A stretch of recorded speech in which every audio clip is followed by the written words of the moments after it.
Et salut à tous mes poneys, ici Naetherion et j'espère que vous allez bien. On se retrouve pour une vidéo de la fonderie du MJ. Aujourd'hui on va parler d'un nouveau genre de fantasy que vous pouvez appliquer sur vos scénarios. Vous l'avez vu dans le titre, on va parler de Dark Fantasy.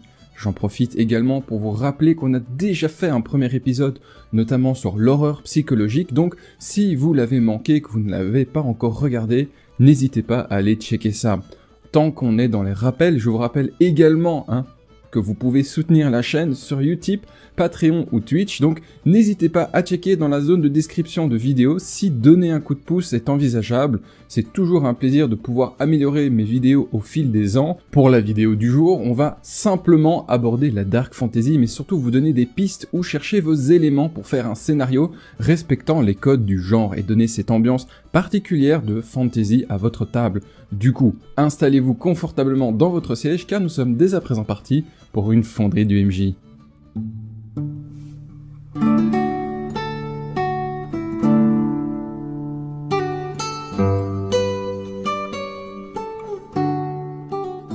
La Dark Fantasy est autant un genre de fantasy qu'un genre provenant de l'horreur. En général, tout récit comportant à la fois des éléments surnaturels et des thèmes d'horreur peuvent être considérés comme de la Dark Fantasy. Ce qui veut dire que ce n'est pas réservé uniquement aux dragons, aux chevaliers sombres chevauchant des destriers cadavériques à travers des territoires apocalyptiques, alors que les pires facettes du monde vomissent leur monstruosité dans votre campagne. La Dark Fantasy fait principalement référence à des mondes où des thèmes sinistres, des intrigues nihilistes et des éléments horribles et horrifiants nourrissent en fait un récit ou une narration fantastique. Dans l'optique de capter l'ambiance du genre, dans la Dark Fantasy, en fait, le mal domine un environnement où la dépravation est monnaie courante et la vie ayant peu de valeur.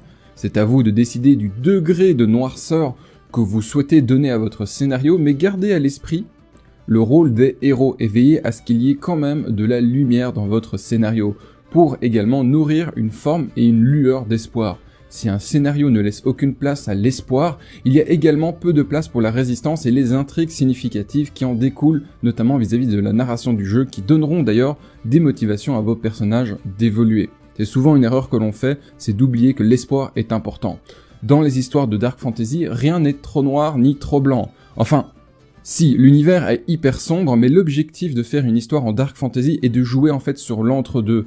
Par exemple, les héros font des choses moralement discutables, les méchants peuvent avoir de bonnes intentions et, à la fin, on ne sait pas toujours ce qui a raison et qui a tort. Il y a aussi beaucoup d'horreurs comme des monstres, des méchants, des dieux maléfiques, etc. Et principalement une grosse part à la magie comme des sorts terrifiants, des malédictions, des rituels obscurs, etc., etc. Si vous voulez écrire votre propre histoire de Dark Fantasy mais que vous ne savez pas par où commencer, ne vous inquiétez pas, tenez compte des codes du genre que je vais vous donner juste après lorsque vous créez votre scénario de Dark Fantasy pour pouvoir cadrer son développement. Ces codes sont, premièrement, le bien ne gagne pas toujours, les individus maléfiques dotés d'un gros pouvoir et de plans sans opposition peuvent être la norme et notamment gagner leurs objectifs. Deuxièmement, les frontières entre le bien et le mal sont très floues. Les choix que vous devez chercher à développer impliquent de décider quel résultat est le moins mauvais avant tout. Troisièmement, la corruption et la suspicion fleurissent parmi les organisations et les individus plutôt que par la présence du surnaturel. Attention, ce point est très important. Ici, en fait, le mal vient avant tout des gens qui se sont habitués à devoir se méfier et faire du mal aux autres pour survivre. Le surnaturel ne faisant que pousser, en fait, cette ambiance et ce cadre à se développer. Quatrièmement, la magie et les objets magiques peuvent être plus rares ou nécessiter un marchandage ou un sacrifice pour être utilisés ou procurés. Les protagonistes doivent comprendre que tout a un prix et on ne parle ici pas seulement de pièces d'or ou de monnaie. Et enfin, cinquièmement, les anti-héros sont courants en Dark Fantasy, on parle ici de personnes souillées par le mal du monde et ceux qui refusent tout simplement d'être considérés comme des héros. Le point suivant à faire attention est surtout de comprendre en fait les monstres de Dark Fantasy.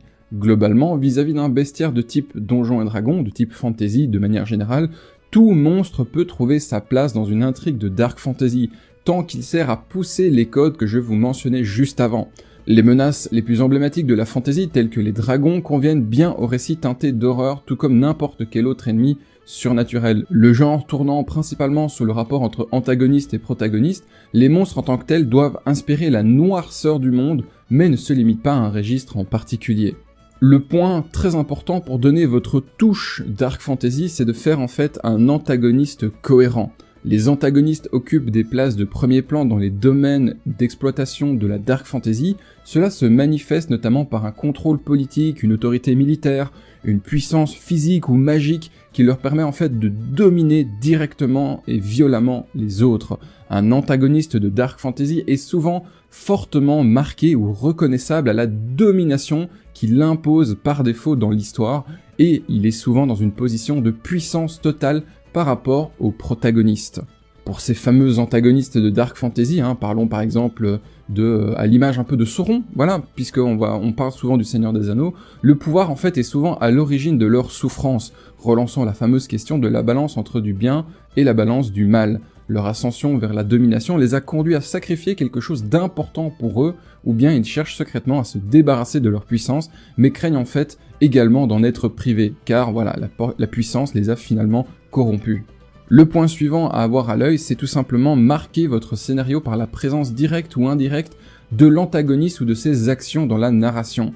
La plupart du temps, en fait, ces individus laissent leur marque sur les domaines qu'ils exploitent, que vont devenir et vont devoir parcourir vos joueurs, que ce soit sous la forme d'une architecture oppressante, d'une propagande inévitable ou de cicatrices sur un environnement. De telles cicatrices apparaissent à la fois sur le décor et sur ses habitants qui donneront un contour en fait à cette fameuse ambiance. Et c'est souvent cela en fait qui est le plus marquant quand on parcourt un univers Dark Fantasy. Pour vous donner quelques exemples, on a par exemple un pays dévasté par la pollution magique ou les retombées d'une arme majeure utilisée dans une guerre séculaire dont l'antagoniste, le fameux antagoniste, est sorti vainqueur. On pourrait avoir également par exemple un monde où une infection ou une ruche de créatures irrépressibles empiète en fait sur la civilisation, menant ainsi à des guerres et à une espèce de chute de l'humanité dans ce monde. Point suivant, adaptez vos lieux d'aventure en cadre en fait Dark Fantasy. Cet élément est très différent au point précédent car en fait l'idée est que le monde est également marqué à l'image de votre protagoniste. Il ne fait pas que le marquer en lui-même, il est également marqué à son image, sans qu'il ait spécialement de responsabilité là-dessus. Le mal est donc bien ancré et efficace dans les scénarios de Dark Fantasy, cela notamment reflété par des lieux d'aventure grandioses. Si vous voulez exploiter ces lieux d'aventure particuliers, leur taille et leur grandeur en fait doivent sembler complètement disproportionnées par rapport aux structures classiques, et la magie en fait qui a potentiellement permis de les créer est clairement hors de portée de simples mortels qui ne peuvent ni les créer, ni les détruire. On garde ce côté écrasant typique au genre. Par exemple, on a un labyrinthe en expansion constant qui grandit en fait pour protéger tout simplement le mal emprisonné en son cœur. On a par exemple une forêt où chaque arbre pousse à partir du corps d'un héros momifié. On a une usine magique qui distille par exemple des êtres vivants pour en faire des réactifs d'un élixir qui exauce les vœux.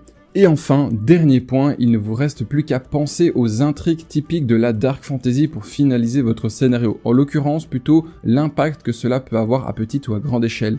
Les aventures en fait dans les domaines de la Dark Fantasy impliquent des héros improbables ou réticents qui se battent contre le mal qui sévit dans le pays. Il peut s'agir de s'attaquer à une conspiration qui détruit le monde ou à la dépravation de la rue qui affecte un seul bidonville. Les intrigues en fait de la Dark Fantasy touchent la grande et la petite échelle tant que l'on perçoit cette noirceur à différents niveaux.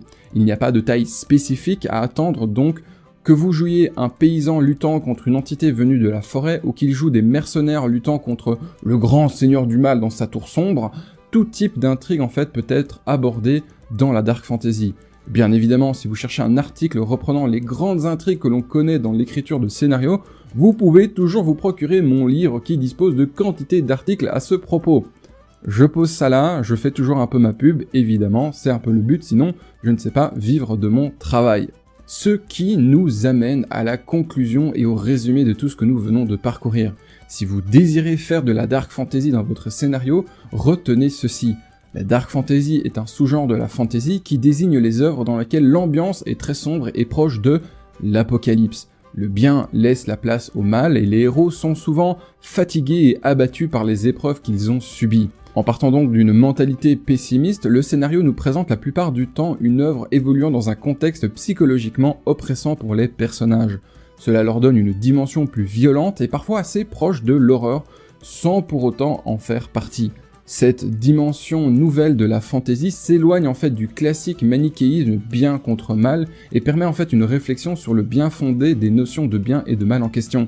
Ces tons récurrents dans la fantasy générale s'effacent en fait au profil d'histoires au ton bien plus réaliste et dur, parfois même violent. Ces histoires laissent généralement une grande part aux manipulations et aux intrigues politiques, mais elles entament également une réflexion sur le côté le plus sombre de l'être humain.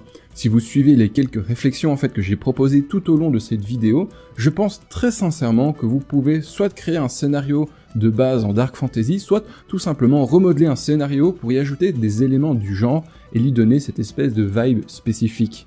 En tout cas, c'était Nighterion et j'espère que cette petite fonderie vous aura permis d'avoir des idées à exploiter. En attendant, je vous invite évidemment à poser le clap à la vidéo comme indiqué sur le côté gauche de l'écran et à venir chercher votre version du livre, PDF ou même physique, si au moment où cette vidéo sort, la version physique est disponible, dans la zone de description de vidéo, si vous désirez me soutenir et me faire progresser dans le projet de cette chaîne. Comme à chaque fois, je vous le répète, n'oubliez pas, faites ce qui vous rend heureux. Moi je vous dis à la prochaine fois, et bon jeu à tous.